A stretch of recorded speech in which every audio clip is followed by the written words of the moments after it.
this session, the second session of JIbanananda Festival. As you all know, it started at 3 p.m. here in UK, 2-day festival.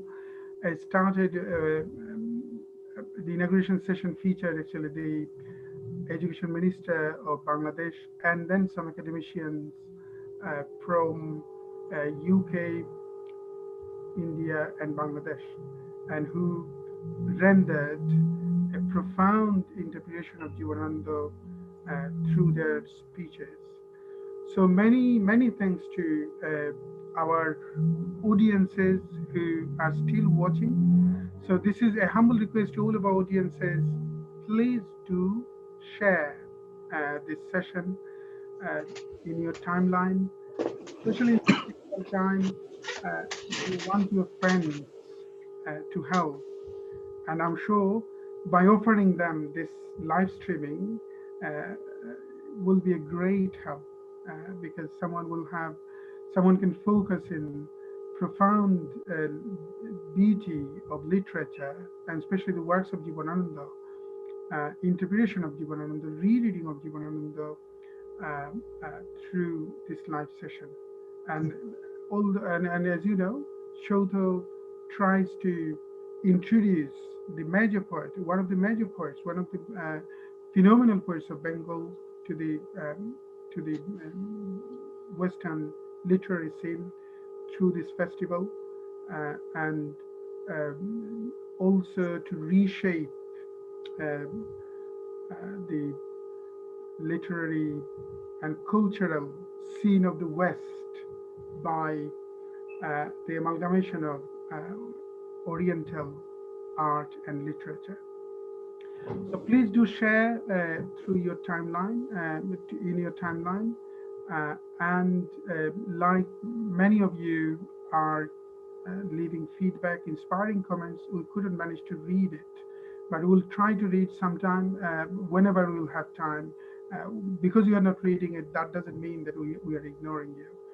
These comments are really important for us as well.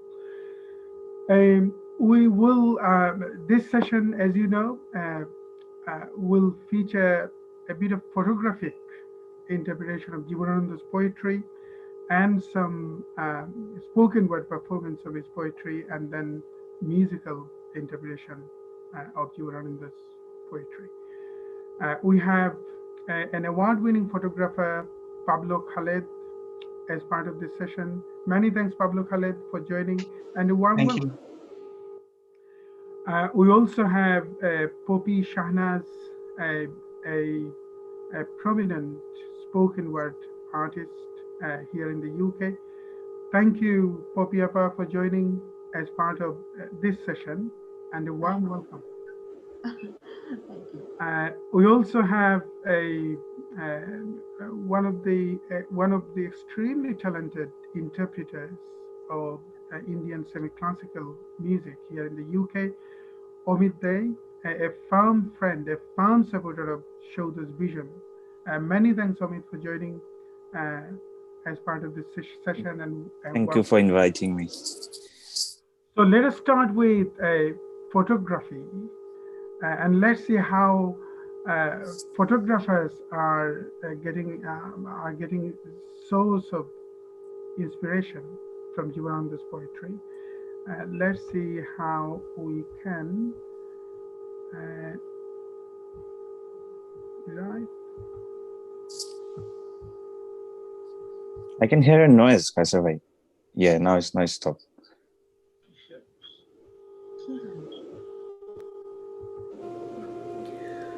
আবার আসিব ফিরে ধানসিঁড়িটির তীরে এই বাংলায়, হয়তো মানুষ নয়, হয়তো বা শঙ্খচিল শালিকের বেশে, হয়তো ভোরের কাক হয়ে এই কার্তিকের নবান্নের দেশে, কুয়াশার বুকে ভেসে একদিন আসিব এ কাঁঠাল ছায়ায়, হয়তো বা হাঁস হব, কিশোরীর ঘুঙুর রহিবে লাল পায়, সারাদিন কেটে যাবে কলমির গন্ধ ভরা জলে ভেসে ভেসে, আবার আসিব আমি বাংলার নদী মাঠ ক্ষেত ভালোবেসে, জলাঙ্গির ঢেউয়ে ভেজা বাংলার এই সবুজ করুণ ডাঙায়।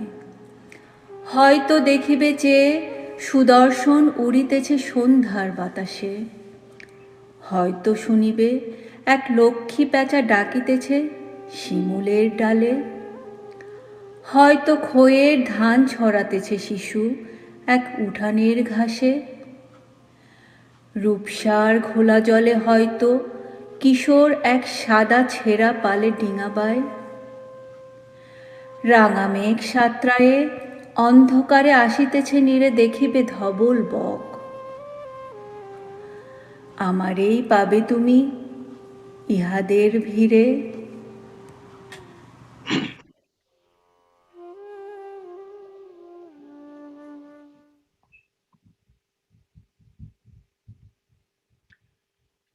So,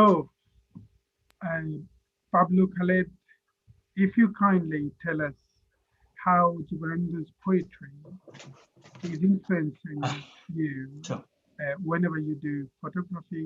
And many thanks to Nishat Afza for reading and reciting this beautiful poem of JIbanananda.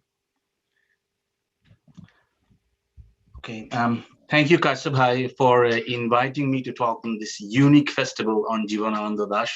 I'm really honored and humbled.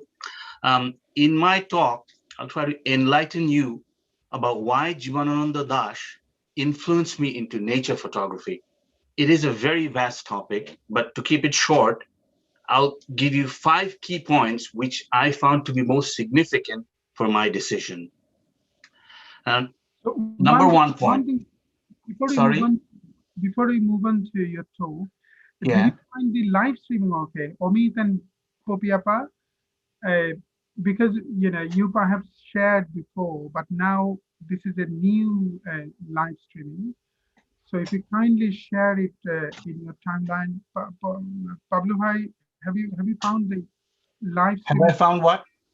Live streaming link? Did you manage to share in your? Yeah, I did. I did. Okay. I did. I did it. Azfar bhai, is it in the WhatsApp or in your Facebook page? To WhatsApp in that case. Okay. I found it quite hard, but I did it. Okay, great. I managed it now, yeah. The Amith's video needs to be on. Okay. Yeah, just 1 second. Okay, Pablo, please carry on. Okay. Sorry for the interruption. Right. So as I was mentioning that I will go over 5 key points which I found to be most significant for my decision to like JIbanananda Dash as inspiration for nature photography.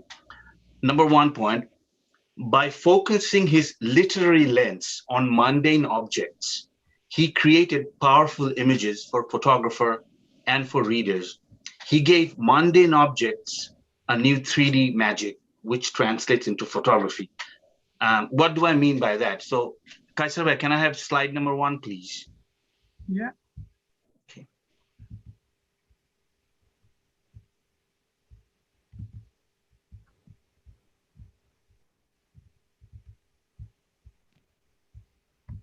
Right. If you look at the photograph, this is from the verse number 12 of the poem. I'll just give you the English translation since we have a lot of viewers who don't speak Bangla. As a young lad adrift in muddy waters of Rupsha, lofts a torn white sail. Now, if you look at the photograph, right, here the poet focuses on muddy waters and a dilapidated boat, right? On real life, we can hardly imagine these items as object of art that will, create any interest. But when you read the poem, immediately you can see it creates a powerful and a colorful composition in the mind of the photographer, where attention was given on position, color, solitude, serenity, which helped a photographer to express the rural Bengal. So what JIbanananda Das has done was, by playing with words, he created a 3D magic. And also, if you look at it, the poet is seeing the whole thing from above the eye, like above the eye level, like a drone photography. So, Previously one lecture, one of the speaker was saying about how like he was a modern poet, about talking about his modernism. I just wanted to point out this example that at that time, how Jivanananda Das was a bit modern for his time, and he thought about viewing it from a different angle. I mean, this is a slow moving picture, which is very common phenomenon in Bangladesh, rural Bengal, but it becomes a rich image by his poetry, by his works. And it just helps a photographer to compose it very naturally. Right. The next point, Jivanananda Das had the ability to zoom in and separate the main subject. Thus, he had the ability of reframing and transforming simple subject onto something significant and of beauty. Kaysher, can you pull out the slide number 2, please? Yeah. Right. Now, this is from the verse number 3. Maybe as a crow of dawn that flies in fields of new harvest of early winter fall. Now, over here, if you look carefully, the poet zooms in on Nobanno, or the harvest celebration of rural Bengal, thus making a simple subject of rice field, rice collection into a well-composed, colorful festivity. See, not only does it help to focus on the subject, but it also helps the photographer to separate the color of the main subject. For example, look, he has selected, like he's telling you, the harvest of Nobanno, which means the gold color, right? The golden color is the key color that separates the subject. So again, he knew ahead of his time about this cinematic or picturesque technique where he would zoom in on the main subject and it would separate the main frame for the viewer's attention. Okay. Point number 3, his poetry usually is composed of a lot of ideas, right? But basically he composed the photo itself effortlessly, as thoughts about a place, experience, and situation would flow freely. Thus, light, composition, mood, and color is selected for us, I mean the photographer. Kaysher, can we look at slide number 3, please? Right. This is from the verse 14. Fade into oblivion, maybe you will see me as a white crane. Now, just remember, composition is a key for a successful nature photographer. And in most cases, a photographer has to follow certain rules to make it aesthetically appealing. Now, JIbanananda Das, what he did was, with his words, he already composed the photo for you. So all you have to do is find the right moment and click it. Now, if you look at this photo, you can see how the poet has composed the photo in details. The cranes, look, were stretched across the canvas so the eye can move evenly from one point to another. Then he even described the color of the ambience, the dark color. Third point, finally, a well-balanced contrast was maintained, like the whiteness of the crane against the dark background, which created a perfect contrast in the eyes of a photographer and the viewer. Now, anybody with a sense of photography would know that how these things are very important when you present a photograph. And in nature photograph, these are very, very key elements. And again, JIbanananda showed his prowess with just this line to me. Point number 4, his poems were painting of words which enhanced the colors. Kaysher, can we look at, thank you, slide number 4. On the verse 13, he talks about as the crimson color clouds swims across you.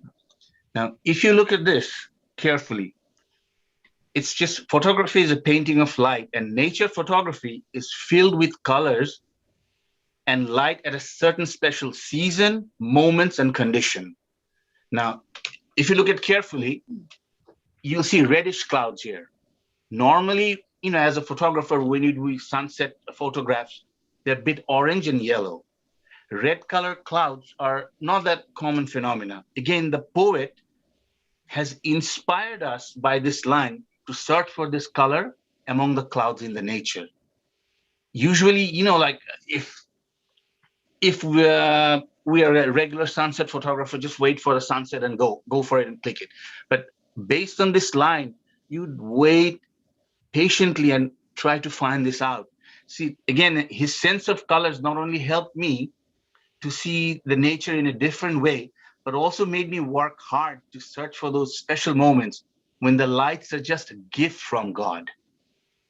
Right. Next, number 5. Now, this is the most important point. The poet has used nature as a metaphor to express his emotions and thus created visual poetry. He's one of the very few poets who has successfully used nature as a metaphor and has combined it with mortal beings to express powerful emotions. Now, if you look at this slide, which is from the verse number 2, if not human, then a seagull. Just see, if you look carefully, there are 3 colors here: white of the dove, blue of the sky, and the yellowish orange of the sunset.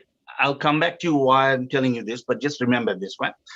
Now, for this photograph, strength and vitality was expressed in this metaphor without using the word, just by using the seagull. Right. So if you look carefully again, that in the way he has put it, the composition goes, the seagull is looking ahead of you, not in the backward. So that means he's looking for strength and vitality in the coming future, which, will be sustainable, which is required for us. And we must remain calmness. Now, why am I saying this? Because he used complementary colors here. The blue, yellowish orange, and the white. The blue is signifying the calmness. Yellow and orange is signifying vitality and independence. Seagull is a sign of independence, is shown by the seagull. So these 3 metaphors powerfully put together created this wonderful image. Now, I'll give you another example. Can you put slide number 5, please, Kaysher bhai? Or 6, the last one, sorry. Yeah. This is from the verse number 5, wearing Tinkerbells or anklets of young girl in my feet. Now, this photo, again, expresses exuberant spirit of the youth, an emotion felt by the poet when he thinks about the joy of returning to his beloved home and village, which, encompasses all his work, major work, love for his home. Now, the Tinkerbells or the anklets and the young girl was used as a metaphor. Another example of visual poetry where no words were required to express human emotion. The metaphor here not only consists the composition, okay? Because if you look at the mundane things that are involved here, for example, he's talking about feet. Basically, if you just take a photo of feet, it will not be interesting. He's talking about anklets, which again, as a simple object, mundane object, will not be interesting. But when you put it as a metaphor and put it in a slide as a photograph, it creates a beauty. Again, JIbanananda Das shows here again how skillful he was with composition, with mundane things, and to make a poetry out of nothing. And another thing you got to remember, by this line, he has shown his prowess for color theory. Look how he has combined the green and the red, which are complementary colors. Red signifying the energy and passion of the young people. Green signifies the nature and freshness and growth. Again, reminiscent of his home. Now, that's my main 5 points that I've explained to you. Finally, I'll tell you why I chose this poem for my explanation or the talk today, because both the poet and I have a common link, which is our longing to return to our beloved home, Bengal. The poet was naturally hurt and saddened by the partition, as he could not go back to his place of birth. And I'm in UK and I miss Bangladesh every day from the bottom of my heart.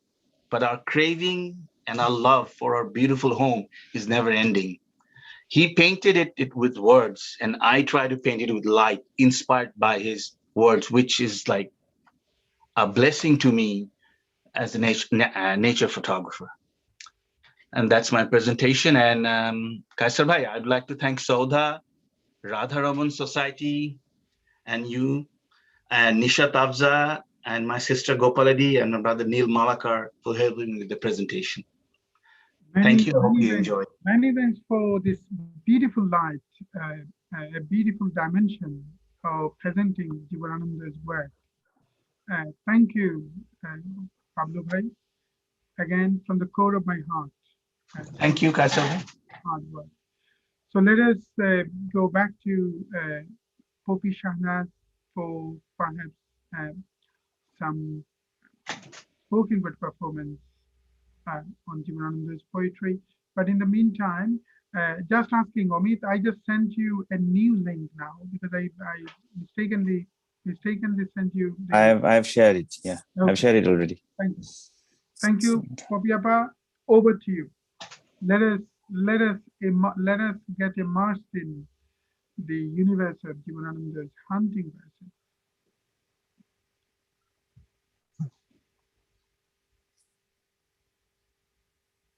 ধন্যবাদ কাশের ভাই। আজকে তো বিশেষভাবে শোনা যাচ্ছে? হ্যাঁ, that's fine. ওকে, আজকে তো একটা মানে অনেক বড় ধন্যবাদ আমি আপনাকে দিতে চাচ্ছি যে এত বিশাল একটা আয়োজন, এত সুন্দর একটা উদ্যোগ আপনি নিয়েছেন এই কারণে, এবং আপনার সাথে আরো যারা আছেন তাদের সবাইকে আমার অন্তরস্থল থেকে জানাচ্ছি অভিনন্দন, ভালোবাসা। আর আমি নিজেও খুব গর্ববোধ করছি যে আজকে এমন একটা দিনে আমরা যে একসাথে হতে পেরেছি এরকম একটা প্ল্যাটফর্মে, সেই কারণে ধন্যবাদ। জীবনানন্দ দাশ আমার খুব প্রাণের একজন কবি, তার অসংখ্য কবিতা আমি পড়ে থাকি, আমার ভীষণ ভালো লাগে। আর এখন আমি যে কবিতাটি পড়ব, আমি দুটো কবিতা পড়ব। প্রথমে পড়ব তার লেখা প্যাঁচা। তার অসংখ্য কবিতায় তিনি প্যাঁচাকে এনেছেন আমাদের সামনে। আমরা প্যাঁচার বিভিন্ন রূপ জেনেছি জীবনানন্দ দাশের কবিতার মাধ্যমে। আমি এখন তার প্যাঁচা কবিতাটি পড়ছি।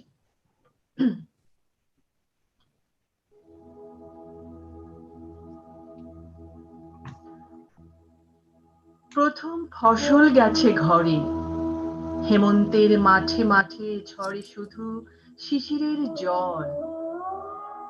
অঘ্রাণের নদীটির শ্বাসে হিম হয়ে আসে বাঁশ পাতা, মরা ঘাস, আকাশের তারা। বরফের মতো চাঁদ ঢালিছে ফোয়ারা। ধান খেতে মাঠে জমিছে ধোঁয়াটে ধারালো কুয়াশা। ঘরে গেছে চাষা, ঝিমায়েছে পৃথিবী, তবু পাই টের কার যেন দুটো চোখে নাই এ ঘুমের কোনো স্বাদ। হলুদ পাতার ভিড়ে বসে শিশিরের পালক ঘষে ঘষে পাখার ছায়ায় শাখা ঢেকে ঘুম আর ঘুমন্তের ছবি দেখে দেখে মেঠো চাঁদ আর মেঠো তারাদের সাথে জাগে একা অঘ্রাণের রাতে সেই পাখি। আজ মনে পড়ে সেদিনও এমনই গেছে ঘরে প্রথম ফসল। মাঠে মাঠে ঝরে শিশিরের সুর, কার্তিক কি অঘ্রাণের রাত্রির দুপুর। হলুদ পাতার ভিড়ে বসে শিশিরের পালক ঘষে ঘষে পাখার ছায়ায় শাখা ঢেকে ঘুম আর ঘুমন্তের ছবি দেখে দেখে মেঠো চাঁদ আর মেঠো তারাদের সাথে জাগে একা অঘ্রাণের রাতে এই পাখি। নদীটির শ্বাসে সে রাতেও হিম হয়ে আসে বাঁশ পাতা, মরা ঘাস, আকাশের তারা। বরফের মতো চাঁদ ঢালিছে ফোয়ারা। ধান খেতে মাঠে জমিছে ধোঁয়াটে ধারালো কুয়াশা। ঘরে গেছে চাষা, ঝিমায়েছে পৃথিবী, তবু আমি পেয়েছি যে টের কার যেন দুটো চোখে নাই এ ঘুমের কোনো স্বাদ। ঘুম আর ঘুমন্তের ছবি দেখে দেখে মেঠো চাঁদ আর মেঠো তারাদের সাথে জাগে একা অঘ্রাণীর রাতে এই পাখি। ধন্যবাদ। এই ছিল আমার প্রথম কবিতা। Can you go for the next one? Yeah, thank you. Many thanks. এখন পাঠ করব আমার আরেকটি ভীষণ প্রিয় কবিতা, নদী। নদীর শব্দ।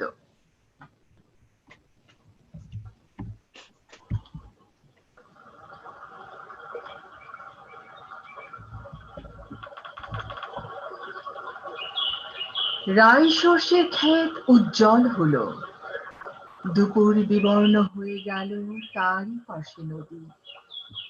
নদী, তুমি কোন কথা কও?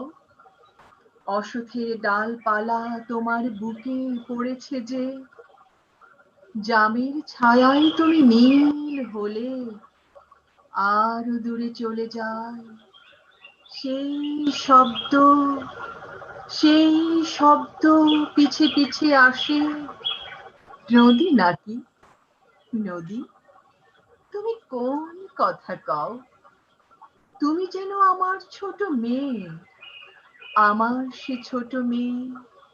যত দূর যাই আমি, হামাগুড়ি দিয়ে তুমি পিছে পিছে আসো।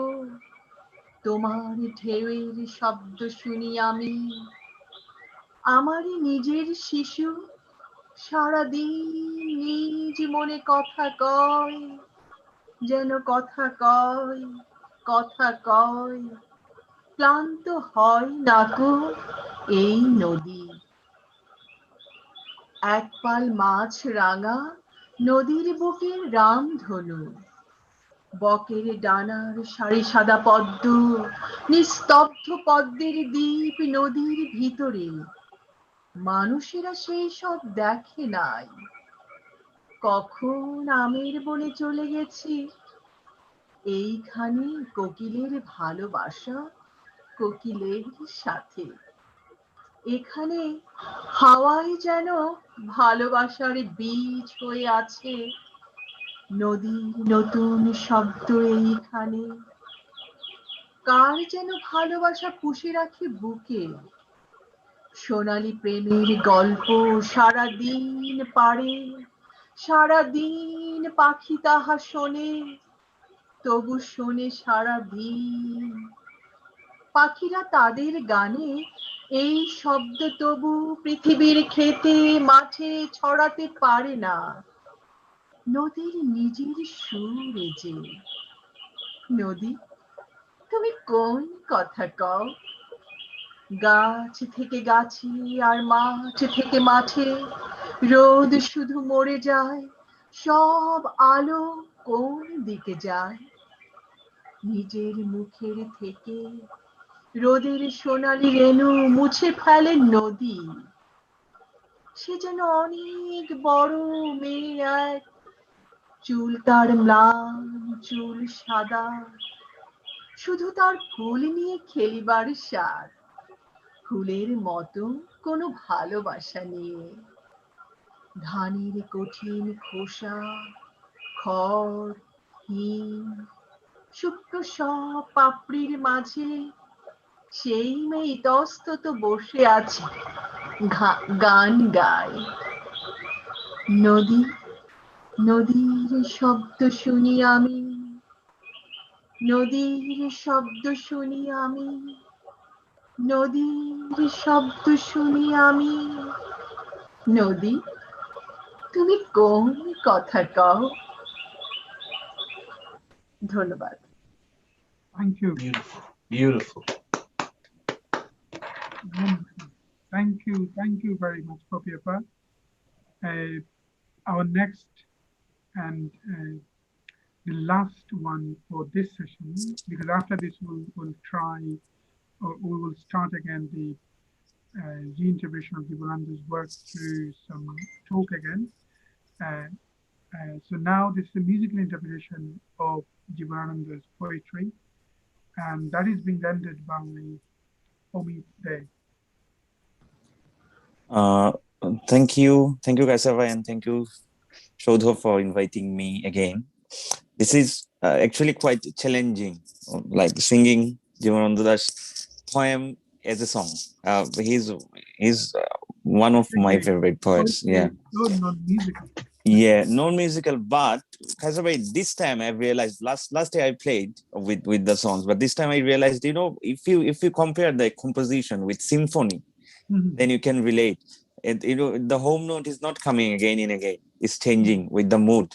So there is a musical link, but the song I was following they're in beat actually. So I'm trying to sing it my own way. So I don't know. Hope you like it. Thank you. Am I singing one or two? You can perhaps do two. But best to perhaps let's go for the high chill Sonali Dana. Yeah, this I think I should do one. That would be that would be best, I think.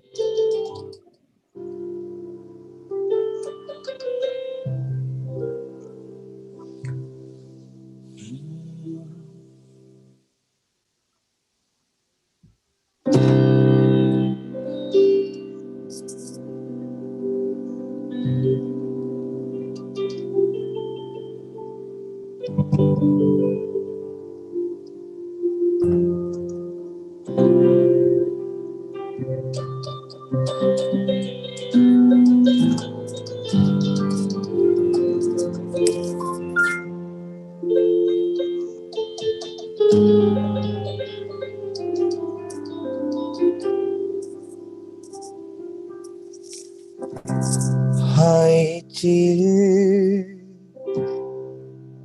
সোনালি ডানার চিল হায় চিল সোনালি ডানার চিল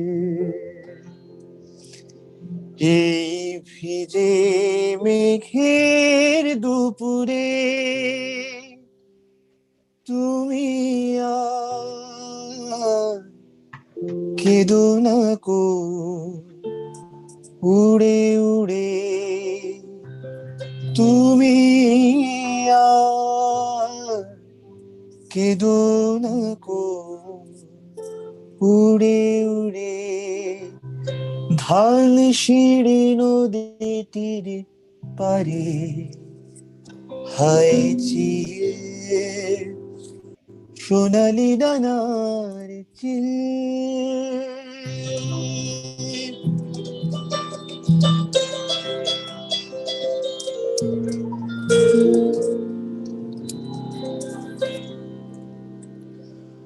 তোমার কান্নার সুরে বেতের ফলের মতো তার ম্লান চোখ মনে আসে তোমার কান্নার সুরে বেতের ফলের মতো তার ম্লান চোখ মনে আসে পৃথিবীর রাঙা রাজকন্যাদের মতো সে যে চলে গেছে রূপ নিয়ে দূরে দূরে দূরে তুমি আর কেঁদো না কো উড়ে উড়ে ধান সিঁড়ি নদীটির পাশে হায় চিল সোনালি ডানার চিল হায় চিল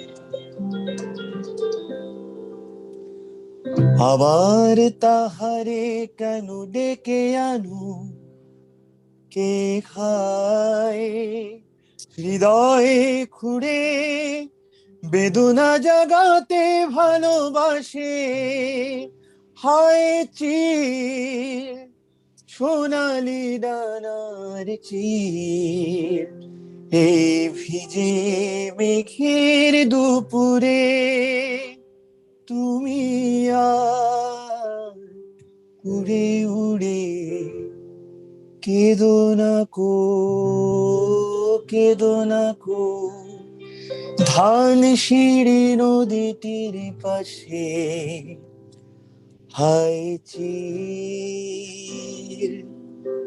সোনালি ডানার চির এই ভিজে মেঘের দুপুরে তুমি আর কেঁদো না কো উড়ে উড়ে ধান সিঁড়ি নদীটির পারে হায় চির সোনালি ডানা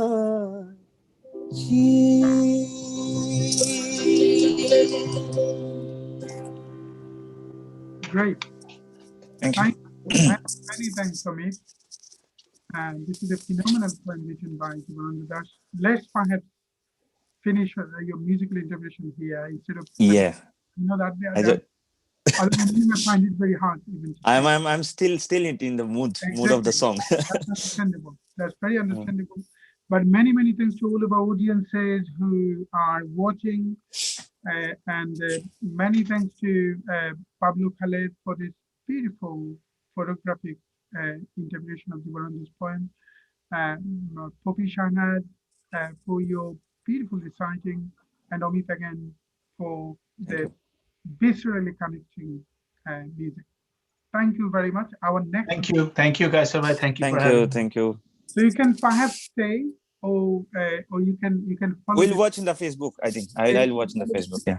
The next session that I'm personally looking forward to is the reinterpretation of JIbanananda's work through a profound talk session, and the speaker is already here, Azfar Hussain. Azfar bhai, a warm welcome. Thank you much. Can you just give me a minute? I'll be back in a bit. Okay, great.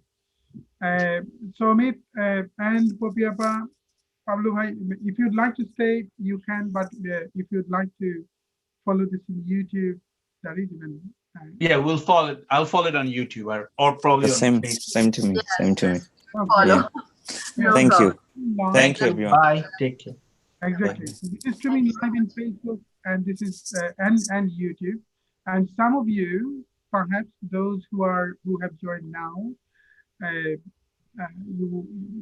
some of you know about Saudha. Saudha is a leading Indian classical music promoter and global music promoter here in the UK, and also it promotes the beauty of world literature, most essentially the literature of Indian subcontinent or South Asia, through some series of events all around the UK in many different cities, many different prestigious venues around UK.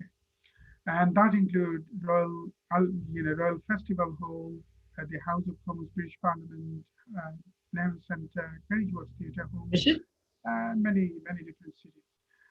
So mainly it promotes Indian classical music, but again, and this JIbanananda Festival aims to promote this major poet of Bengal in the Western literary scene. Last year, the event took place in Richmond in East London, and it connected many non-Indian audiences along with the Indian audiences as well. And we decided to do it virtually this year. And those who are watching, please do share this link to your network. The Shahaduz Zaman, Dr. Shahaduz Zaman also joined already. So let us start with Azfar Hussain. Just a minute. I can't hear you distinctly though. Is something wrong with your microphone? Just checking. Oh, you can't hear me, did you say? You sound a little better right now. Okay. Yeah. Perhaps I have to come closer to the device in that case. Yeah. Can you hear me okay though? Yes. Am I audible enough? Okay. Yes, All right. you're audible. One thing that I would like to mention, this link, I sent you a link in Messenger. If you kindly share in your timeline for your followers. I have already shared it. Okay. I've already shared it on my timeline. Great, thank you. Amith, if Let's you are see. listening, if you listen now, the State Minister of the Education Minister of Bangladesh, Dr. Dipu Modi, is still watching and said, "Ganta অসম্ভব সুন্দর ছিল." So whatever you sang uh, was great, and I'm sure there are many audiences who left inspiring feedback for your dance as well, for your music as well. So thank you, Amith, and thank you who already contributed so far. Our next speaker is Azfar Hussain.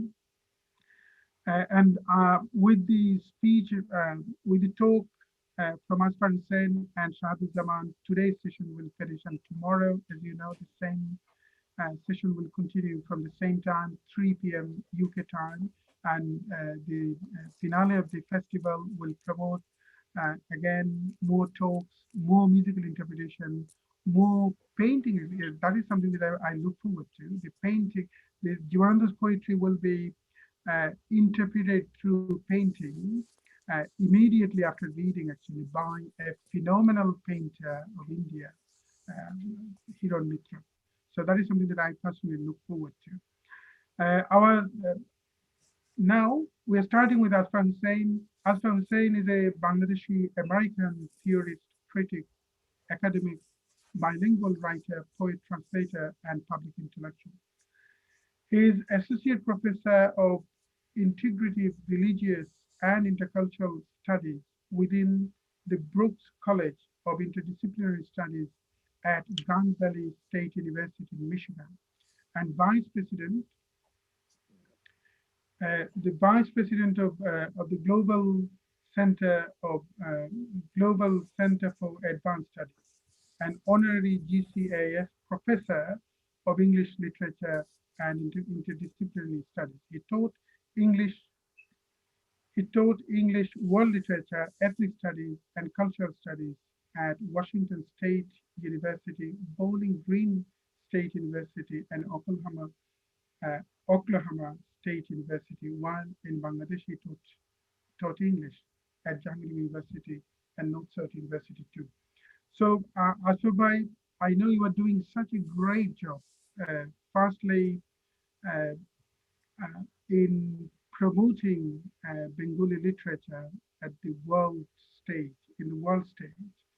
but through translation, through your profound introduction. And also, in many extent, you are also making a bridge between Bengali and world literature by doing phenomenal jobs that you do through your center. So, ladies and gentlemen, our next speaker is Professor Azfar Hussain. Many thanks for joining, and a warm welcome. And this is, over to you, Azfar. Thank you very much. I appreciate it, and thank you for the introduction, and also for your kind words about me and my work. And I'm not sure if I deserve them, though. And as for let me ruminate for some of my memories. You are the one, perhaps, who differed from the existing existing thread of criticism. আলোচ্য অংশটুকুতে কবি কি বলতে চাইলেন, that was the traditional way of criticism in Bengal. And then I read some of your beautiful articles in Pranto, where you differed and where you introduced a new way of criticism, literary criticism. And I'm sure your readers are well aware of this. So let us start having your your own interpretation of JIbanananda. Thank you again. Thank you. Can you hear me okay? Yeah. So, well, I'm new. I'm not sure how new I was, but to be honest, I was at that point of time very tired of traditional literary criticism. You know, in fact, I ended up writing a poem much later though, called No Ode to Lit Crit Shit. And I read that particular poem. I can't help recounting this particular story, in fact, life story. And I read this poem at a gathering of those who were very high on aesthetics. Not that I don't, you know, valorize aesthetics at all, but they're very high on aesthetics. So I read this poem called No Ode to Lit Crit Shit, literary criticism, you know, lit crit.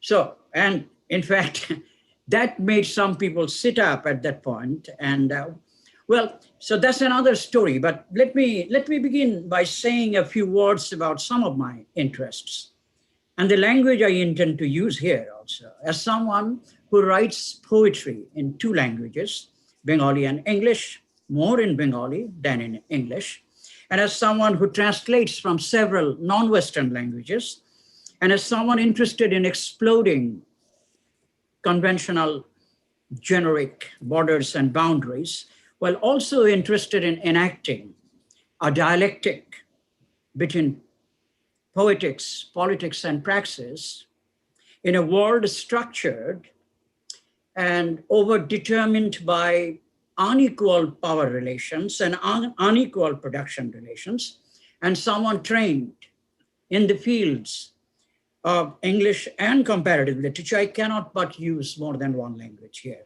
in my talk today. And in fact, I have to quote JIbanananda in Bengali, at least now and then, but I think translating some, if not all, of his lines into English would amount to sheer semantic and even epistemic violence. Also in the very spirit of JIbanananda himself, one who is simultaneously organically rooted in his soil and yet within quote marks, globally informed and engaged, I will range beyond Bengali poetry, at least sporadically. JIbanananda Das's own lines, in fact, come to mind, and I quote Freud, Marx, Gandhi, Lenin, Einsteiner ক্রন্দশিতে আজ যে দোর কঠিন নেই মনে হয় সেদার খুলে তবে মানব তোমায় সত্য সুজন পৃথিবী গ্রহবাসী হতে হবে. In other words, we got to be global, and I'm putting it pretty bluntly, given JIbanananda Das's own injunction pronounced in his poem tellingly titled Prithibhi Grahobashi. In my reckoning, JIbanananda Das is surely, you know, as others continue to think that way, JIbanananda Das is surely one of the greatest poets in the world, one whose words and works and worlds have by now proven to be hospitable to an infinite number of converging and conflicting interpretations, so to speak. Of course, it's no news that JIbanananda was quite neglected during his lifetime. Initially, Rabindranath didn't take him seriously at all. Rabindranath's first reaction, jor dekhano jorer lokkhon noy, boroncho tar ulto. In English translation, to show off strength is no sign of strength. Rather, its opposite was, I think, you know, flagrantly harsh and even gruffly dismissive, while Rabindranath's later reaction was blatantly brief, somewhat curt, but favorable, somewhat inadequately though, as Rabindranath briefly and only spoke of the pleasure of looking at JIbanananda Das's poems, thereby pointing to the profusion and plenitude of visual images in his poetry. Even Qazi Nazrul Islam, my all-time favorite poet, went to the extent of making fun of JIbanananda Das, saying something to this effect, you know, for JIbanananda, metaphor is more important than mother. JIbanananda Das উপমা ব্যবহার করতেন, তো উপমা নজরুলের কথাটা ছিল এমন যে উপমা হচ্ছে মায়ের চেয়েও বেশি প্রাধান্য পায় JIbanananda Dasের কবিতায়. Among his most notable contemporaries, of course, known as the so-called modernists of the 1930s, such as Buddhadev Bosu, Surindranath Datta, Amiya Chakraborty, and Vishnu Dey. It was only Buddhadev Bosu who cared to read JIbanananda and evaluate his work to the extent that he could. But I would still argue that his deep sympathy for JIbanananda Das, notwithstanding, even Buddhadev, by calling JIbanananda Das the Nirjanatama Kavi, the loneliest poet, ultimately failed to do justice to JIbanananda Das's otherwise staggeringly, mind-bogglingly wide-ranging poetic oeuvre, say from his first collection of poems called Jhara Palok, published in the year 1927, and his Dushar Pandalubi, published in 1936, to Banalata Sen, published in 1942, and Mahaprithvi, published in 1944, and Shakti Tarar Timir, published in 1948, to JIbanananda Das's Shrestha Kobita, which came out in 1954, to his posthumous collections such as Ruposhi Bangla, appearing in 1957, and Bela Obela Kalvela in 1962. Following JIbanananda Das's death, however, there has been an incredibly prodigious, in fact, phenomenal explosion of critical works on him. Thousands and thousands of essays and hundreds of books have already been written about his work, particularly, if not exclusively, on his poetry, while of course, JIbanananda Das has proven to be an unshakable, undeniable, visible, or even invisible, direct or indirect influence on subsequent generations of poets. Today, critics and readers invoking Western figures or Western critical paradigms or approaches find in JIbanananda Das's poetry all kinds of things, such as Donetsk conceits or Discordia concourse, if you like, Keatsian sensuousness, Baudelarian, Mallarmian, Raboian, Verlainian symbolism, Poesque enigma, and dreamlike topos, Yeatsian occultism, and flair for the mythopoetic or mythopoesis, even Faustian deceptive and dramatic simplicity, William Carlos Williamesque imagism, and so on and so on and so forth. The kind of synesthesia, or what I wish to call intersensory experience, that Baudelaire memorably and famously speaks of in his deeply aestheticized and perfectly crafted sonnet called Correspondences in English translation, or even a poet like Rabindranath, in fact, speaks of that kind of intersensory experience very interestingly, back in the 19th century, on somewhat different registers though, is always already exemplified in the work of JIbanananda Das, as the critic Alok Ranjan Dasgupta once pointed out. And of course, a whole host of critics have found in JIbanananda the elements of many painting or arts-related movements, or schools like Impressionism, Abstract Expressionism, Dadaism, Surrealism, Acmeism, Constructivism, Futurism, and then by the grace of contemporary literary theory emanating from the metropolis, critics have also found in JIbanananda even Lacanian, Christavian jouissance, Derridian playfulness and souratière, Wawayan hybridity, and even mimicry, and of course, anti-modernist modernism or even postmodernist elements. The list I have hitherto provided here, rather deliberately but quickly, is by no means exhaustive though, but it is intended to convey a sense of the bewildering textuality and intertextuality of JIbanananda's work that all kinds of critics have by now pointed up one way or another. There are, of course, some broad thematic conceptual constellations and preoccupations in his poetry, and I can go on and on naming them. One can surely go on and on naming them in a great variety of ways. For example, ennui and alienation, existential crisis, and even the utter meaninglessness of life, as well as Eugenionesque absurdity, anonymous melancholy, the tensions and transactions between the temporal and the timeless, reminding one of the Dantesque motive of il panto acqui tutti li tempi son presenti, something that T.S. Eliot actually translated kind of in its own way in 4 quartets saying time past, saying something to this effect, time past and time future are all contained within time present. And then the metaphysics and the physicality of language and love, then the beauty of Bengal's face and Bengal's landscape and nature, even overdetermined ecological consciousness, prehistory and history and geological time, geographical, cartographical imagination, even the subject of ideational mystification and obfuscation, as can be particularly, if not exclusively, exemplified in his great but relatively unknown poem called Timir Shurche, the question of even Malarmian nothingness, war and peace, nocturnal romance, social conflicts, nostalgia, the corruption and hypocrisies of middle-class politicians and businessmen, moral decadence in contemporary society, deadly pessimism, yet tremendous optimism, mark such lines as Jibon tobu niralaka hoye robe kotodin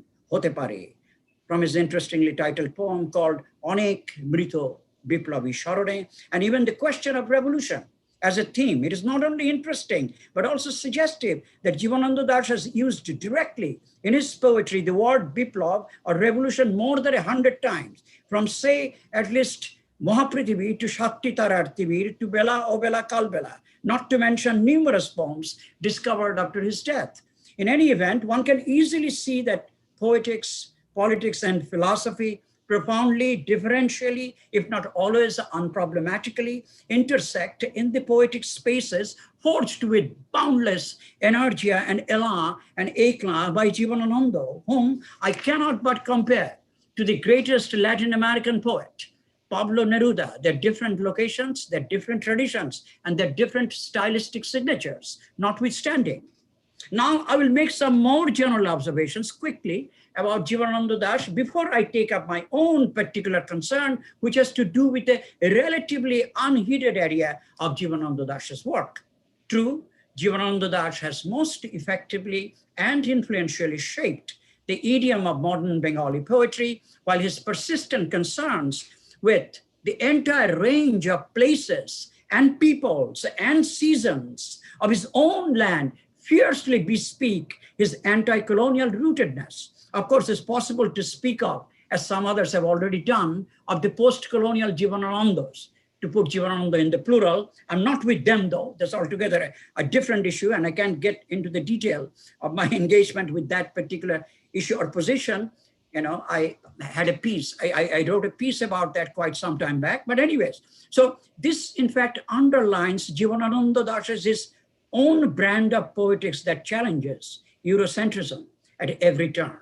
Indeed, JIbanananda Das's relentless explorations of the historical and even the unconscious, accompanied by his explorations of the various rhythms of time and different spatial contours and configurations, have given his poetry the kinds of textures and vectors and valences, as well as stylistic range and flexibility that were really unknown before him. In fact, JIbanananda Das, of course, it's no news.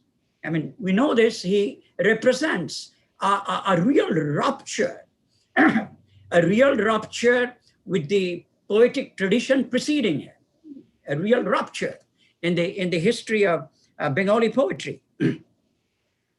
And despite their many differences, JIbanananda Das, like Pablo Neruda, offers the kind of poetry that responds to, and I will quote Neruda here a little bit, quote, the mandates of touch, smell, taste, sight, hearing, the passion for justice, sexual desire, a consummate poetry soiled by the pigeon's claw, ice-marked and tooth-marked, bitten delicately with our sweat drops and usage, while always marking, I quote Neruda again, the sumptuous appeal of the tactile, unquote. But so these are, I think I have rehearsed some commonplaces here, some commonplaces, koinos topos in JIbanananda Das's, work by and large. But But could a poet like JIbanananda Das be concerned with utterly unpoetic, even dully prosaic subjects like budgeting and banking, inflation and interest, even compound interest, income tax, royalty, commission, agency business, indenting business, the flow or circulation of and thirst for dirty money, the power and magic of money, the bloody exploitation of labor, even what Marx calls the fictive capital in the 3rd volume of Capital, and the like, in the very spaces of his own poems. Mark then JIbanananda Das's own lines, ones that I feel compelled to quote in the original Bengali here, but I will provide very quick English translations too, which are not very, admittedly, satisfactory to me, but kind of functional translation. So mark these lines by JIbanananda. Committee meeting e boshe kukur ke har diye budget koreche gari gari mangshamo. JIbanananda Dasher budget. Well, in English translation, is sitting in on their meetings. They allocate those damn bones to the dog, budgeting their wagons of meat. And also these lines by JIbanananda, uchu uchu factory, bank niye unmukh pragati, jege ache tomader ghum paye. JIbanananda. High-reaching factory after factory, anxious progress, along with the bank, remains wide awake. Do you feel sleepy? And there are more lines, of course. Bohuke bonchito kore, dujon ki ekjon kine nite pare. Prithibite shud khate, সকলের জন্য নয়। অনিবর্চনীয় হুন্ডি একজন দুজনের হাতে, পৃথিবীর এই সব উঁচু লোকেদের দাবি এসে সবই নেয়, নারীকেও নিয়ে যায়। A functional translation here. At the expense of the many, only an individual or two can buy. Interest remains invested in the world, but not for everyone. The ineffable bill of exchange stays in a hand or two, and the demand of this world's upper class folks grabs every goddamn thing, including women. And I can't resist quoting more. So here is one, actually, a poem called Bonafide, and JIbanananda here accentuates the tyranny of exchange value, and for that matter, the utter subordination of use value, to deploy Marxist terms from his critique of political economy, although the poet is no Marxist. But JIbanananda Das much more poetically underlines what Marx calls the power of money in a bourgeois society, which is actually the title of an entire chapter included in Marx's own work, his early major work called Economic and Philosophical Manuscripts of 1844. In any event, JIbanananda Das doesn't stop there. He writes an entire poem that mobilizes the discourse of money like this. এই এক পৃথিবী যেখানে লোকে ঘুরে ফিরে টাকার কথা বলে, আবার সেই পেটের ব্যবস্থার কথা বলে। এক একজন লোককে দামি মনে হয়, সে খুব বেশি ইনকাম ট্যাক্স দিতে পারছে বলে, সে খুব ডাল, মাংস, মশলা, মদ, দুধ বা মধু তার টেবিলে ছড়িয়ে রাখতে পারে বলে এইসব শক্তিকে আমরা স্বীকার করি। মেয়ে মানুষেরাও এইসব পুরুষের জীবনের ব্যবস্থাকে ভালোবাসে এবং তাদের দিয়ে সন্তান সৃষ্টি করে। তা না হলে পৃথিবী, এতদিন এই পৃথিবী ভ্যাগামন্ডে ভরে যেত। মানুষের পোশাক পরিচ্ছদ, হ্যাট, কোট, মোটর, ডিনার ও প্রাসাদের উপকরণ, এইগুলোই শুধু মেয়ে মানুষের হৃদয়ে প্রেমেরও সঞ্চার করে, তার শরীরকে সৃষ্টির পাত্র করে তোলে। তার সন্তানেরা ঘুরে ফিরে সেই টাকার কথা বলে, টাকার কথা বলে। তাই চাকরির কথা, মাইনের কথা, ইনক্রিমেন্ট, রয়্যালটি, কমিশন ও ইন্টারেস্টের কথা, চাল, ডাল, দুধ, বাড়ি ভরার কথা, একটা টাকাও বেশি পেলে খানিকটা খাঁটি আনন্দের কথা, একটা টাকাও কম পেয়ে খানিকটা খাঁটি বিষণ্ণতার কথা, এইসব আন্তরিকতা নিয়ে a Prithvi.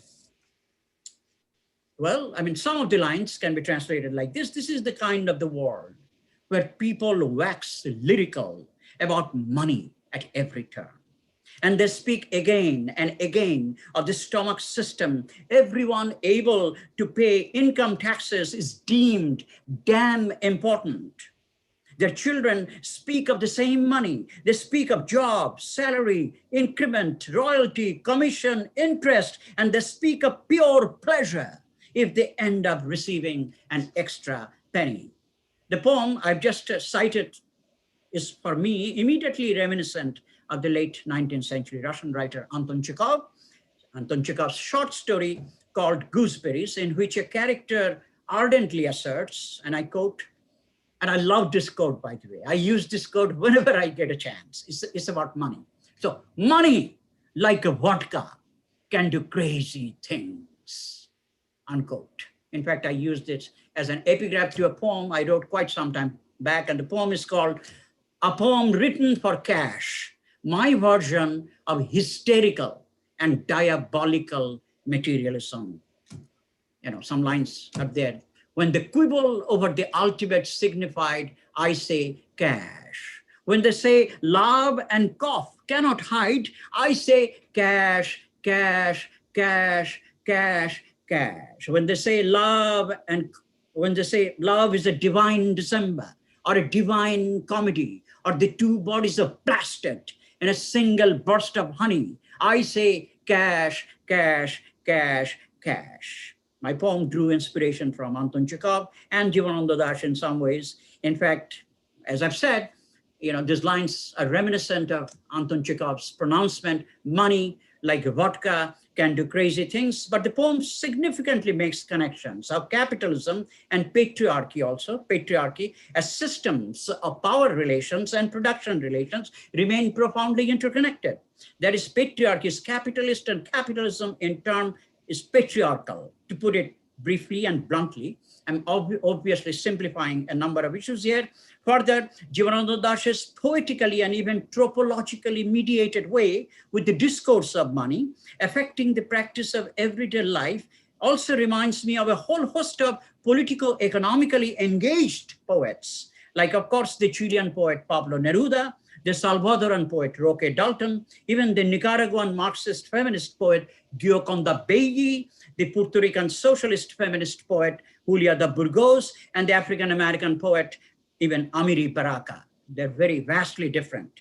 I think one can profitably, though, undertake a comparative study of JIbanananda Das and the third world poets I've just quickly mentioned. Although, as you know, it has hitherto been customary to compare JIbanananda Das to canonical figures from the West, like W.B. Yeats and Edgar Allan Poe, and even Robert Frost. Here, owing to time constraints, I cannot get into the details of comparison, and that task, necessary as it is, does not constitute my purpose either.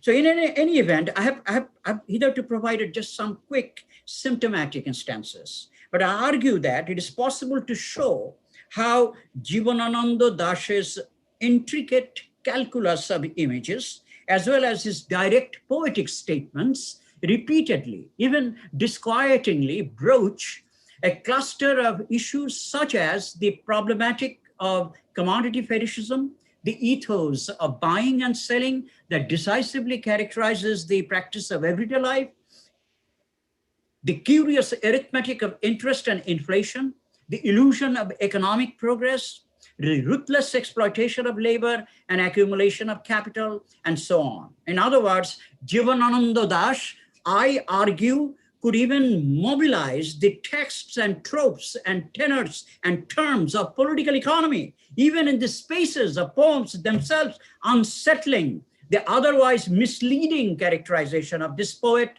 as a purist or as a 100% aesthete, one who as if remains indifferent to the dull prose of daily living. Of course, the JIbanananda Das of political economy is relatively unfamiliar to us or even de-emphasized in contemporary JIbanananda criticism. And I argue that JIbanananda Das is even more politico-economically engaged in his prose work than in poetry, particularly in his short stories, relatively unexplored as they are. By offering some symptomatic and brief readings of two of his short stories, I can only provide a few contours here owing to time constraints. I would submit that JIbanananda Das is one of the few creative writers in the world who powerfully and productively enact a dialectic between the aesthetic and the political economic, and that his poetic understanding of political economy variously informs and inflects much of his oeuvre that indeed looks forward to a world better than the one we live in. JIbanananda Das, of course, wrote a number of remarkable novels. Particularly worth mentioning among them are Mallavan, Shutirtho, Jalpai Hati, Biva, Nirupam Jatra, etc. But here my concerns are not with his novels. In fact, some, if not much, work has already been done on them. And I think more work needs to be done for sure. But what remains most unexplored are his short stories, numerous as they are. In my reckoning, JIbanananda Das is a first-rate short story writer, even by international standards. There is something Chekhovian, Pushkinian, and even Laurentian about JIbanananda Das's stories, many of which directly mobilize, among many amazing elements, the themes and tropes of political economy, fashioning what might be called the poetics of finance. I will call attention to two short stories very quickly. Their titles themselves are not only striking, but to me seem unparalleled in the history of Bengali short stories. One is called Hisheb Nikesh, or let's say daily accounting and transactions. Hisheb Nikesh, this is the title of one of the stories I'll be talking about. And the other one is called Kotha Shudhu. Kotha, Kotha, Kotha, Kotha, Kotha. Panchbar Kotha. Or words, words, words, words, words, words. Reminding me of course, that famous statement in Shakespeare's Hamlet. Words, words, words, words, words. What are you reading, my lord? Words, words, words, words. Both these stories were written in the aftermath of the Great Depression of 1929, when capitalism's crisis greatly affected not only the US, but the global economy by and large. Indeed, both stories, Hisheb Nikesh and Kotha Shudhu, advance a humorous yet devastating critiques of the ways in which business folks enact the cycle of their becoming and being in the world. JIbanananda Das advances even a critique of Buddhadevian Babu-type Bangla, although his critique is not generally loudly pronounced. We find in his stories a well-orchestrated triangulation, if you like, of tangential remarks, sarcastic retorts, and even aphorisms, as we also find a humor, subtle satirical moves, ironic indirection, accompanied by the rhetoric of commendation in the guise of condemnation, elements that seem to be anticipating, to me, the guerrilla linguistics of the Moroccan theorist Muhammad Khairuddin. My reading of this stories indeed prompts me to submit that JIbanananda Das himself is, in his short stories, a guerrilla linguist in his own right. Mark then how JIbanananda Das introduces the main character Avanish in this story, Hisheb Nikesh. And in my quick English translation here, I quote, he has just crossed 50. Bald-headed, he has yet a baby face, as if he's a baby of swollen cheeks, as if he's fucking innocent. Yet who the hell does understand the damn complexities of business better than he does? His entire body is a classic instance of corpulence and opulence both. Overly plump, his flesh is like a cotton cushion. His cheeks resemble a cotton cushion. His lips themselves are cotton cushions. His nose is like a bowl made of wood or metal. His eyes themselves are two cotton cushions, unquote. As none other than Antonio Gramsci once put it, in one of his prison letters. Well, repetition creates the illusion of reality. And indeed, by deploying the cinematic technique of close-ups, JIbanananda Das here zooms in on the very body of Avanish, this obesity, its weirdly dangling fat, not only underlining the very, within quote marks, ugliness that Jibanananda Das finds utterly disgusting, but also underlining surpluses that the politico-economically conscious Jibanananda later directly and dexterously relates to the accumulation of capital, not only capital, but amazingly enough, fictive capital, the kind of capital that cashes in on fiction rather than commodity production as theorized by Marx himself. Yes, what is going on? Yeah, if you kindly, I know the thread, the flow that continues. I think it will take more than a night, I think, and especially your work and interest and in Jibanananda and the connection you're trying to make with other thinkers, literary icons around the globe is just phenomenal. But could we concise, summarize in next 2 or 3 minutes?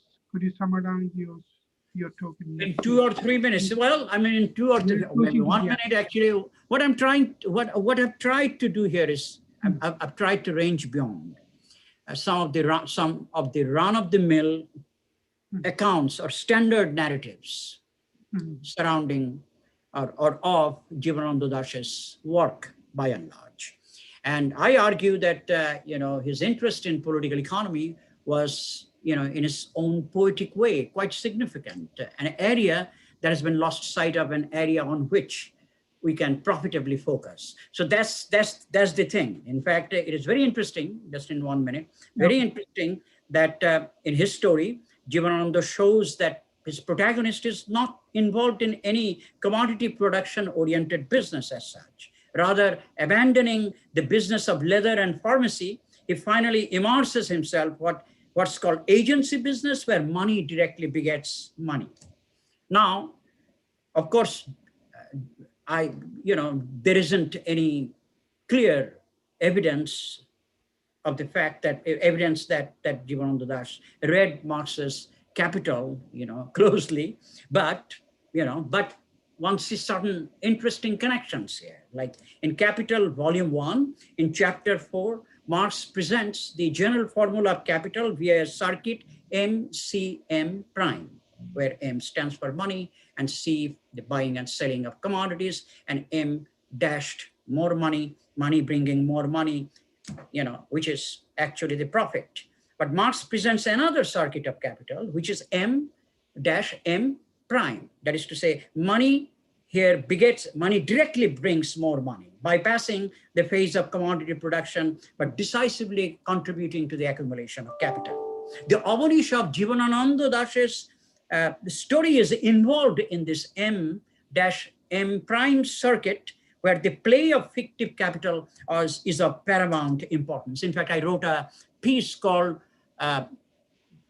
Jibanananda Das o Hatka Pujir, Hotkavachi, where I expand all this, the points that I've made here.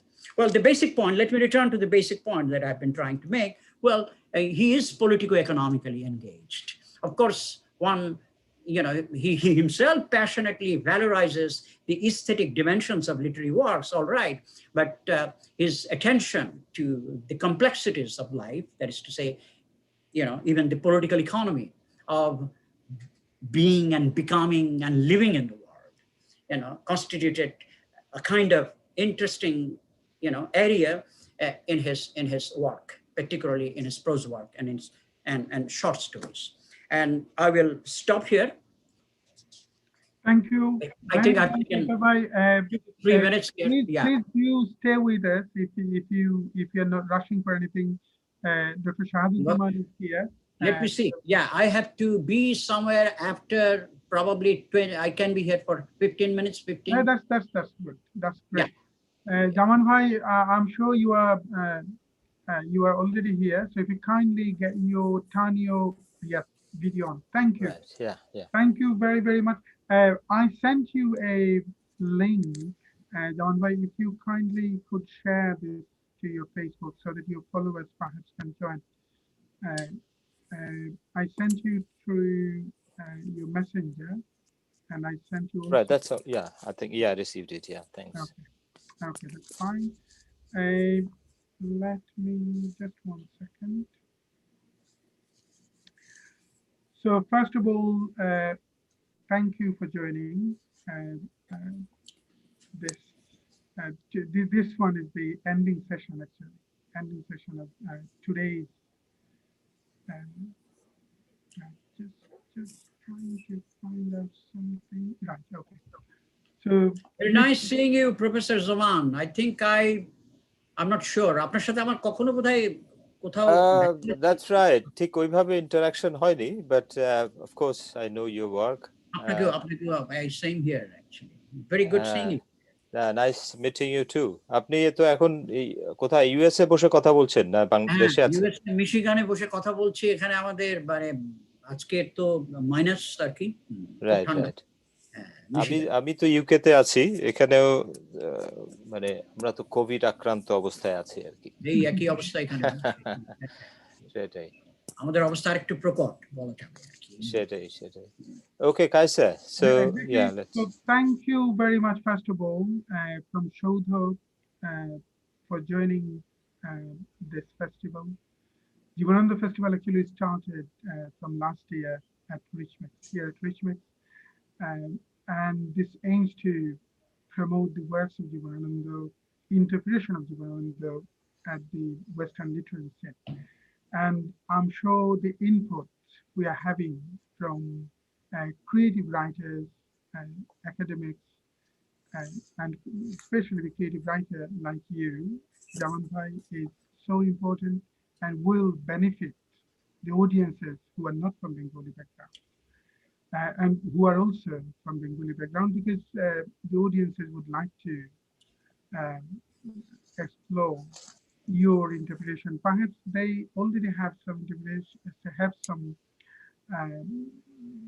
some sort of ideas already through the work that you have done, fiction work that you have done in JIbanananda, and it is quite, I mean, it is immensely accepted by so many fiction lovers and from all around the world actually. And then I can mention someone, perhaps he's listening as well. He's following this thread, Mike Sharif, who actually learned Bengali quite recently and started reading Azfar Hussain and then started reading your some of the fiction works. And he found it quite, I'm sure there are many readers like mine are exploring the work that you have done, especially on JIbanananda. So Shahaduz Zaman is a writer in Bengali literature. He's a medical anthropologist and a trained physician. He published over 30 books in different genres, such as short stories, novels, travelogues, columns, and essays on contemporary issues. He won the Bangla Academy Literary Award in 2015 in the fiction category. Shahaduz Zaman is noted for his experimentations with short stories and a distinct style of prose writing. He combines elements of modern day storytelling with sharp observations of our society. In several of his biographical fictions, such as Ekjon Komla Lebu, the one that we have huge interest in, and Kurated, he combines imagination with historical facts and analysis, thus breaking away from the rigid definition of a novel. So, Zaman Bhai, what I would like to hear from you is, first of all, your own reading experience, if you concisely share this, and also if you we know that the translation of Ekjon Komla Lebu is going to be published soon, perhaps sometime this year. So if you kindly read some sort of paragraphs from that book. Okay, thank you, Kaysher, for inviting me. And of course, it's indeed a pleasure to be part of this JIbanananda festival, which someone who is so close to my heart. And as you rightly said, I get engaged with JIbanananda through my fiction. So, and I was given a short notice and a short time, so I'm not going to sort of elaborate my interpretation by. But what you have said, yes, actually, through my novel, Ekjon Komala Lebu, which my translators are still struggling to translate this particular phrase, Ekjon Komala Lebu. I don't know how to translate, so they're still sort of struggling with that. The essence of this title is this is about someone who wanted to be an orange. So it's very difficult to translate Ekjon Komala Lebu, so certain orange. So what I did in this book is basically it's my own account and reconstruction of JIbanananda's work and life. So I would say this is my gauge on JIbanananda, rather than just a biography or about JIbanananda. So throughout the book, I actually reconstructed his life as I understood him, as I experienced him as a writer, as a fellow practicing writer as well.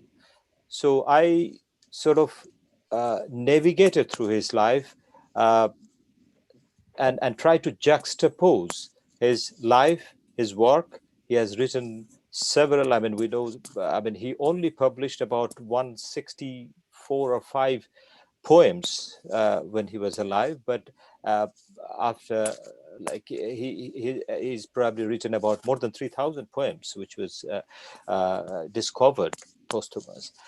He has written about 23 novels, about 150 short stories, and of course several articles. And most interestingly, he has written 4,000 pages of diary, personal diary, which has been published, as you know. So I try to juxtapose his stories, poems, novel, as well as his diary, and navigated through his life. So this is basically a reconstruction of his life. And yeah, as you rightly said, it looks like readers actually have liked this reconstruction. The book was published in 2017, and this year actually it's running its 11th edition. So it looks like people are sort of interested about this book. So And yes, just before you start yeah, reading, I'm asking from my curiosity, and I'm sure there are many audiences perhaps they have their own curiosity. I ordered for this book, and I'm looking forward to have it and read it very soon. One okay. thing that perhaps will be equally interesting for audiences, how did you, if you just perhaps precisely tell us, how did you imagine the end of JIbanananda, I mean, the death of JIbanananda? Have you? Right. Okay. I mean, it's probably better. What I will do, I will not take long, actually. I will just Okay. read some excerpts, Okay. just a bit of excerpts from my novel that would give you a glimpse of what I'm up to. Exactly.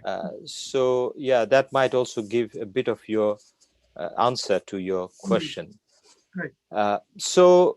This has been it's being translated by two person, Amy Pearson from SOAS, School of Oriental and African Studies, and Marjia Rahman from Dhaka. So they are translating. It's almost done. We are doing last editings. And just for your information, a theater adaptation of this novel is being also underway, funded by Art Council England, and it will be directed by Mukul Ahmed, you probably know. A friend of mine, yes. Yeah. So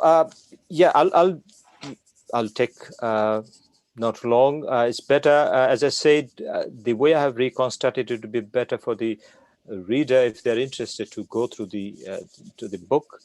But I'll just give a glimpse of my book. Maybe I'll read out the beginning part of the book, just two pages. So the first bit of the book, the first chapter is called a bloodied tram on a sunny afternoon. Like a reptile emerging from the dust of centuries, Kolkata's Baliganj down tram is snaking its way towards Rashbihari Avenue. Gun chimes its bell, ringing out in the lust of the fading afternoon sun. Sitting at the counter of the Jolkhabar stand, Chunilal has noticed something. A figure, male, walking in the direction of the oncoming vehicle. The man moves fast, so does the tram. Its driver clangs the bell forcefully, shouting out, but the man persists onto its path regardless. And he disappears under the catcher as the brakes scream to a halt. Chuniral rushes to the scene and drags the man from his confinement. By now, a crowd has gathered. "What is your name?" the people ask. Where are you from? Not one of them is aware that this very man, once penned the following lines. From footpath to footpath in Calcutta, footpath to footpath, like primeval serpentine sisters, tram lines are spread out under my footsteps. I walk on, feeling their poisonous vapid touch in the blood coursing through my veins. It is drizzling. The wind is somewhat chilly. I remember some faraway grassy green land rivers and fireflies. Where are they? Have they lost their way? The blood-soaked man muttered a reply. My name is JIbanananda Das. I live in the Lansdowne Road, house number 183. Having said this, much he tries to stand, but falters and crumples onto the road. The crowd lifts him, and he is taken by taxi to Shambhunath Pandit Hospital, where the doctors examine him. He has a fractured right leg and some broken ribs. They bandage the leg and the ribs. They administer saline. They give him oxygen through the nose. They prick him with various injections. Unconscious on a faded iron bed in the emergency ward lies JIbanananda Das, the great enigma of Bengali literature. The whirlpool of life has plucked the poet from Barisal, a land of green grass, rivers and butterflies, and thrown him down on the toxic tram lines of faraway Kolkata. The date is October 14th, 1954. JIbanananda will lie in that ward for 8 more days, drifting in and out of consciousness. The treatment will continue relentless. A few acquaintances will come to the hospital, his family too. From time to time, he will awake and utter 1 or 2 words. A young medical student named Bhumendra Guho, also a poetry lover, will be seen rushing about in the hospital corridors.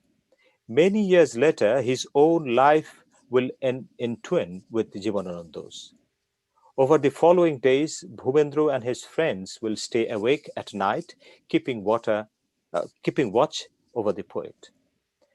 JIbanananda's brother Ashokananda Das will meanwhile converse anxiously with the doctors, while his wife Lavanya Das will come and stand morosely at his bedside, returning to her home when dusk falls.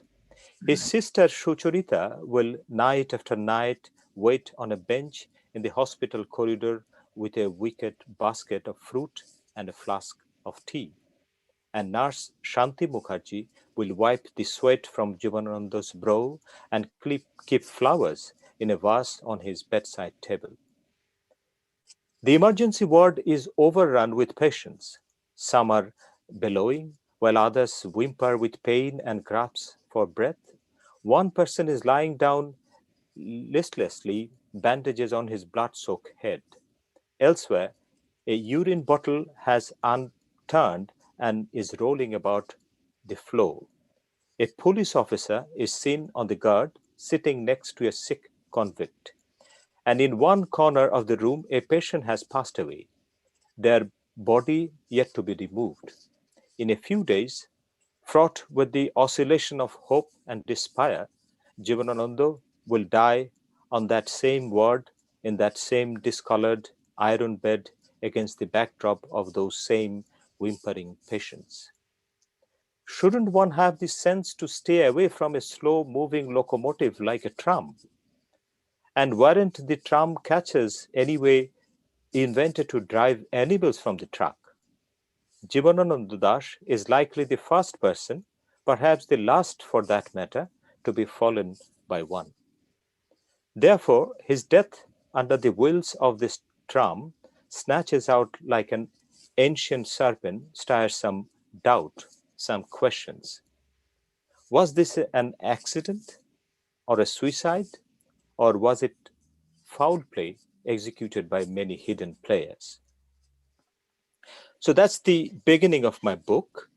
So I, as you said, I raise questions and the kind of the assumptions or speculations about his death, whether it was an accident and suicide has been there for many decades.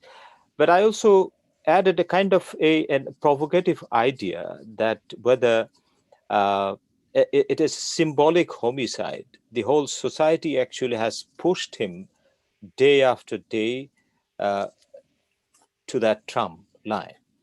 So what I do in this book is to explore these possibilities. Throughout the book, I explore these three possibilities. What actually has happened. So the death of JIbanananda is the core, you may say, the hook of my book. And I also ask the reader to do the same as they navigate the life of the figure who, despite his poetic intelligence, dogged by rejection, financial uncertainties, and social anxieties. Towards the end of the book, readers will see the relevance of the title, the orange. As we know, interestingly, quite curious enough, that in his deathbed, he wanted to have an orange, kind of his last wish. And very interestingly, he also has written a poem titled Orange, in which he wanted to be an orange beside a friend of a death, the deathbed of a friend. So it's a very paradoxical, curious, interesting clue is there. So I also played with that orange bit. What happened to this orange? So what I'll do, I'll just end my talk by reciting that poem titled Orange. It was translated by Arunava Sinha. So it's a short poem where he says, "Once I have left this body, shall I not return to the earth? Let me come back on a winter night with the doleful flesh of a chilled orange at the bedside of a dying friend." So I'll stop here. So this is just a glimpse of what I am trying in my book. But thank you again for inviting me. Many thanks. Azfar bhai, this is quite interesting, and the idea that is something to. I'm sure it is interesting for the readers and for especially myself to explore what is said now. The whole society is pushing him towards the tram line. In another way, this is this is something to explore first, but this is also quite. It looks like that this is not just a biography. This is also a reflection and delineation of his time too. That is equally those who are watching. I'm sure this talk and this reading will instigate their interest and curiosity again. Azfar bhai, would you like to add anything? No, thank you. I mean, I don't have to add anything at this point, and I took quite a bit of time at the beginning. So yeah, I talked quite a bit. So it's but honestly, I haven't read this work, very unfortunately, of course, but I look forward to reading. Thank you. I know that it has created quite some, stars. I mean, it has made waves actually in Bangladesh. And I've just come to know that it's 11th edition right now. Is that right, Professor Zaman? Yeah, that's right. That's right. Yeah. 11th edition, this kind of book. So this must be incredibly popular too. Yeah, somehow, actually, I mean, JIbanananda is someone who is so close to many people's heart. Any literate Bengali. What I try to do is just to make that person a bit alive. People know about his poems. I mean, he also even became part of popular culture. As you know, there are a lot of songs even taken from JIbanananda's poem. Jibanananda হয়ে আজও বেজে কি গানটা আছে না আমাদের নিয়াজ মাহমুদের কিংবা পাখির নীড়ের মতো দুটি চোখ তোমার so it even entered into popular cultures but people don't know in detail about this person and the struggle he went through and what I also it's also a kind of my statement that if you are a creative of such level in a third world country, this is kind of a fate probably you'll have to embrace because he was so honest. He was failure in all aspects of his life. He was a failed professional. He was a very bad teacher. He was a very bad husband, and he was socially incapable. But he was monstrous just in one sphere of life. That's literature, because he has drained all his energy there. And if you do that, you're bound to be fail in other aspects of life. And that's what I learned from this whole experience. And it was a great pleasure for me to spend some years while writing this book, to spend this with this person. It's unfortunate that we didn't live at the same time. But this was a great experience to really go through his life. But thank you, Kaysher, again for giving me this opportunity to share some of my thoughts. Many thanks. Look forward for your English translation and definitely the original one. Deepu Abba, are you still there? Yes, very much so. Hey, many thanks, Deepu Abba. Dr. Deepu Mani, the Education Minister of Bangladesh, is still watching and listening to this talk. And wonderful. Many thanks, Deepu Abba. Would like to add anything? Thank you. No, not at all. I'm just overwhelmed. Thank you. Quite a late night in Bangladesh. It's quite late night. Quite late, nearly 2:30, 25 now. So thank you to Dr. Deepu Mani for being present. And thank you. It's my pleasure, and it's just I'm feeling so honored. এইরকম এত সুন্দর আলোচনা এবং মানে এটা কি সুন্দর বলাটা একটা খুব মানে আমি শব্দ খুঁজে পেলাম না, সেই জন্য বলছি অসাধারণ, খুব ভালো লাগলো। আপনি যে এর ভিতরে সময় বের করে নিয়েছেন সেটাও খুব ভালো আনন্দের ব্যাপার। Thank you. This will for the audiences, the finale of the festival is happening tomorrow, and that will feature some visual interpretation of JIbanananda's work through dance by a Kathak exponent, Sangeeta Chatterjee, joining from India, Eric Shilanda, and spoken word performance by Shopna Dey. And then something that I am personally looking forward to is a visual interpretation again through painting by a phenomenal painter of this time, Hiran Mitra, joining from India with recitation of JIbanananda's work, JIbanananda's poetry by Professor Jinia Rai, and then again reinterpretation of JIbanananda's work through some profound talks by a poet and playwright, John Fanden, Eric, Professor Enrique Alves joining from Colorado University, USA, Gautam Mitra, filmmaker, Asma Chowdhury, and Professor Shusmita Chakraborty. Then Shri Ganguly, a spoken word artist, will uh, give her introduction, her interpretation through her writing, through her poetry, while a French-Indian dancer, Alisa Alibey and Amira Patankar will be joining to give visual interpretation through dance. And the finale session tomorrow is featuring Sanjay Dey, Manush Chaudhary.